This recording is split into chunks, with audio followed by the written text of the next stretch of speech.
आप देख रहे हैं योर मनी। प्रबलीन बाजपेयी हमारे साथ बनी हुई हैं। आप इसे भी क्वेरीज को आंसर करने के लिए कुछ और कॉलर से करते हैं बातचीत। गोपाल जोशी उत्तराखंड से हमारे साथ कनेक्टेड हैं। जोशी साहब नमस्कार, बताइए क्या सवाल है आपका। हाँ नमस्कार मैडम। हेलो। नमस्ते। हाँ मैडम, मैंने अपना पोर्टफोलियो आपको शेयर किया है। मेरे पास SBI स्मॉल कैप, मेरे पास 7 फंड हैं।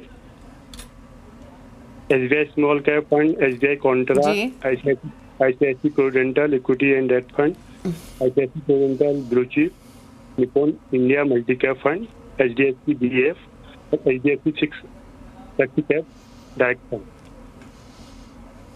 मैडम मैं ये जानना चाह रहा हूँ कि पहले मेरा एक क्वेश्चन ये है कि जो मेरे ये 7 फंड हैं, आज की स्थिति में ये फंड सही है या मुझे इनमें कोई बदलाव करना है? ठीक है, तो 7 फंड्स हैं। 7 फंड्स के नेम इन्होंने प्रबलीन ने अभी मेंशन किए। 2,000 ईच डाल रहे हैं सभी फंड्स में, यानी टोटल 14,000 पर मंथ की इनकी SIP है।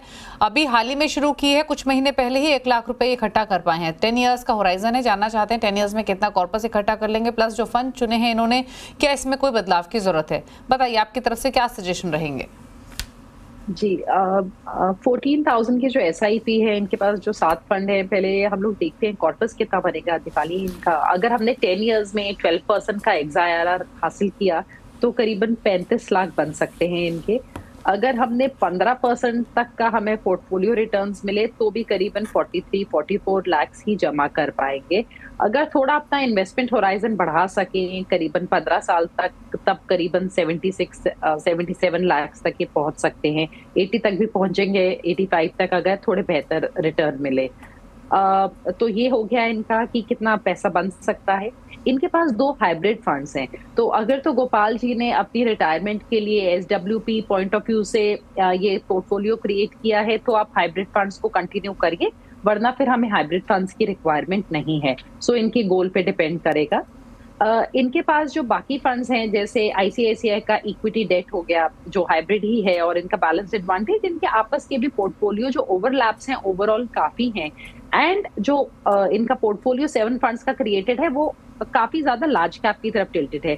तो दीपाली मेरी राय होगी कि ये एक मिड कैप फंड शामिल करे, बिकॉज एक स्मॉल कैप तो इनने रखा है, तो एक मिड कैप की डेफिनेटली गुंजाइश है इनके पोर्टफोलियो में। तो अगर आपका रिटायरमेंट टाइप का SWP का कोई टारगेट नहीं है तो फिर आप अपने जो हाइब्रिड फंड है ICICI इक्विटी डेट या BAF को आप स्टॉप करके होल्ड कर सकते हैं। जितना पैसा चला गया ठीक है, और आप थोड़ा एलोकेशन अपने मिड कैप की तरफ लेके जाइए, बिकॉज आपका overall portfolio is large cap tilted. तो थोड़ा सा स्मॉल और मिड कैप में भी आप उसको बढ़ाइए एलोकेशन को।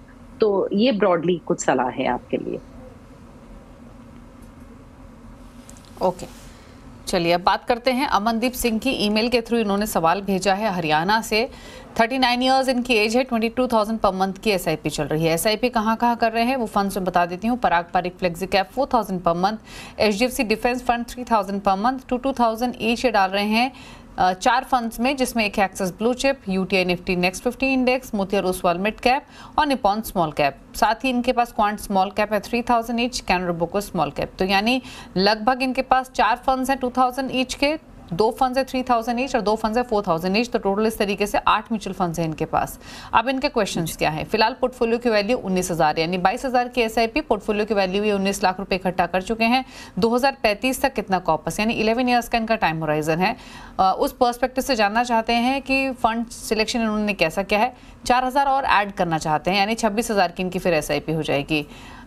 तो ये समझना चाहते हैं कि क्या बदलाव ये कर सकते हैं, 10-11 साल में कितना इकट्ठा कर लेंगे। साथ ही इन्होंने लिखा है कि 1 साल में 5 लाख जमा करना चाहते हैं ये, तो ये कितने की SIP करें और किस फंड में SIP शुरू करें, बताइए। जी अब पहले भाग का जवाब देती हूँ मैं दीपाली, कि इनका जो 19 लाख का ऑलरेडी पोर्टफोलियो वैल्यू है और हमारे पास अबाउट 10 इयर्स हैं और 26,000 की SIP अब हो जाएगी 4,000 जोड़ने से, तो 10 साल में ये करीबन 1.2 करोड़ आराम से जमा कर लेंगे एट 12% XIRR। इनका जो पोर्टफोलियो है उसमें इनने एक पैसिव फंड शामिल किया है UTI का नेक्स्ट 50, जो अच्छा है। एक्सिस ब्लू चिप जो हमारा लार्ज कैप का है, मेरे ख्याल से इसकी हमें रिक्वायरमेंट नहीं है। एक तो इस फंड ने काफी स्ट्रगल किया है और actively manage large cap funds अब बीट नहीं कर पा रहे हैं अपने इंडेक्स को क्लीनली, तो इसको आप स्टॉप करके होल्ड कर लीजिए। अगर इसमें आपका कुछ पैसा पड़ा है तो लेट इट ग्रो, आपको एग्जिट करने की जरूरत नहीं है और कुछ भी ऐड करने की रिक्वायरमेंट नहीं है अभी आपको एकदम। बट आपका जो ओवरऑल एलोकेशन स्मॉल कैप्स की तरफ है वो करीबन 41% जो आपका एसआईपी है वो आपके स्मॉल कैप्स में ही जा रहा है। तो मेरे ख्याल से उसको आप देखिए, 3 फंड्स आपने लिए हैं कि आर यू कंफर्टेबल उतने रिस्क एपेटाइट के साथ, और मेरे ख्याल से 3 फंड्स की जगह आप 2 को कंटिन्यू कर लीजिए। प्रॉब्ली निपॉन में बहुत ही छोटा एलोकेशन है, आप उसको स्टॉप करके होल्ड कर सकते हैं। एंड एक ओवरऑल गुंजाइश आपकी बनती है एक लार्ज मिड इंडेक्स फंड को जोड़ने की। तो अब यहाँ पे मेरी सलाह होगी कि आप एक एडेलवाइस का या आईसीआईसीआई का large mid 250 index fund add कर लीजिए and that will make your portfolio more holistic. और जो आपने बोला है कि आपको 1 साल में ही 5 लाख जमा करने हैं, तो ये तो दीपाली इतना छोटा टाइम पीरियड है कि हम यहाँ इक्विटी का एक्सपोजर बिल्कुल नहीं सलाह दे सकते। और 1 साल में अगर आप एसआईपी के माध्यम से करेंगे तो अगर 6-7% का आपको रिटर्न मिल रहा है, चाहे आप रेकरिंग डिपॉजिट के थ्रू करिए, चाहे आर्बिट्राज फंड या डेट फंड, यहाँ पे तो आपको काफी पैसा डालना ही पड़ेगा। करीबन 40,000 की आपकी महीने की आपकी योगदान होना चाहिए जो जाके आपका 5 लाख बन पाएगा। तो यहाँ पे प्लीज आप शॉर्टकट मत देखिएगा कि ज्यादा रिटर्न आ जाएं और एक ही साल में इक्विटी में आप डाल के 5 लाख जमा कर लीजिए। इसको प्लीज आप सेफ माध्यम के थ्रू ही निवेश करिए। अगर आप हाई टैक्स स्लैब में हैं तो आप आर्बिट्राज फंड का चुनाव करिएगा यहाँ पे। ओके, चलिए, तो ये सजेशन दिया गया है आपके पोर्टफोलियो को लेकर, अकॉर्डिंगली आप स्ट्रैटेजी बना सकते हैं। और जैसे आपको सलाह दी गई है 1 साल में 5 लाख कमाने के लिए 40,000 तक की आपको एसआईपी करनी पड़ेगी, तब आप अपना गोल हासिल कर सकेंगे। और आपके दूसरे पोर्टफोलियो की बात करें तो 1.25 करोड़ के आसपास का कॉर्पस आप इकट्ठा कर सकेंगे 10 साल में। चलिए पूछ लेते हैं प्रबलीन के टॉप 4 फंड्स। प्रबलीन बताइए कौन से फंड्स पिक किए हैं आपने? हाइब्रिड स्पेस से एसबीआई का एसेट एलोकेशन फंड, अगर आपका 3 से 5 साल का होराइजन है, यहाँ डेट, इक्विटी और गोल्ड का आपको एक्सपोजर मिलेगा। अगर आपका पास बहुत सारे एक्टिव फंड्स हैं तो आप लार्ज मिड में एडेलवाइस का लार्ज मिड 250 इंडेक्स फंड जोड़ सकते हैं। विद इन लार्ज कैप्स अगर आपको पैसिव उठाना हो तो आप डीएसपी या किसी और फंड हाउस का इक्वल वेट इंडेक्स एक स्ट्रैटेजी मुझे अच्छी लगती है, इक्वल वेट, वो आप ले सकते हैं।